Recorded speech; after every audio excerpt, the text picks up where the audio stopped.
नांदगाव खंडेश्वर येथे युवा विकास केंद्र नांदगाव खंडेश्वर द्वारा संचालित एकलव्य धनुर्विद्या क्रीडा अकादमी नांदगाव खंडेश्वर तर्फे भव्य क्रीडा हॉल बंदिस्त प्रेक्षक गृहाचा उद्घाटन सोहळा संपन्न झाला। या निमित्ताने नांदगाव खंडेश्वर येथे बच्चू कडू यांचे ढोल व ताशांच्या गजरात भव्य दिव्य असे वाजत गाजत स्वागत करण्यात आले।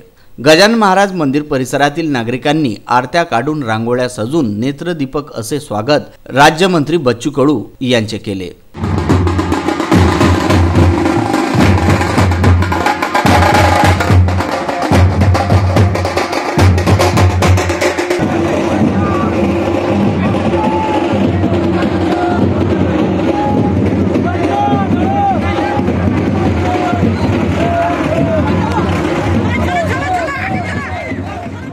त्यांना कार्यक्रमस्थळी ढोल ताशाच्या गजरात आणण्यात आले व प्रेक्षक गृहाचा उद्घाटन सोहळा भव्य दिव्य स्वरूपात पार पडला।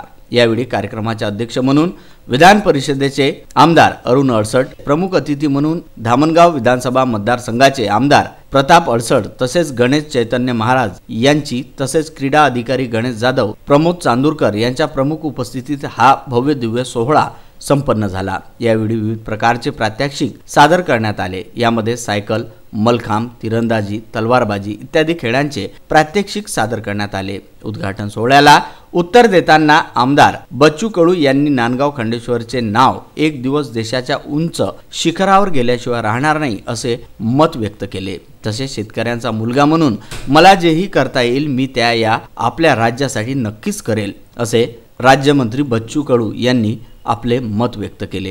हे तुमचं भाग्य आहे, अमरावती जिल्ह्याचं भाग्य आहे, लक्षात ठेवा। ही लहान गोष्ट नाही आहे। कदाचित अंगारा देणारा महाराज आला असता तर पैसे कमी नाही पडले असते। हे अंगारा रायगुच्च्या आमच्या इकडे मंगला माता आली आणि अंगारा देत देत एवढं मोठं संस्थान बांधून टाकलं। त्या माता म्हणते देऊ नका। चित्र अतिशय विचित्र देशामध्ये आहे। जिथं गर्दी व्हायला पाहिजे तिथं गर्दी होतं, जिथं लोक जमा व्हायला नाही पाहिजे तिथं जमा होतात आणि जिथं खिशात हात टाकायला पाहिजे तिथं खिशात हात टाकतात। नांदगाव खंडेश्वर येथून विदर्भ न्यूज करिता उत्तम रामनवाळे, उमेश चौकळे, सागर सवालाखे।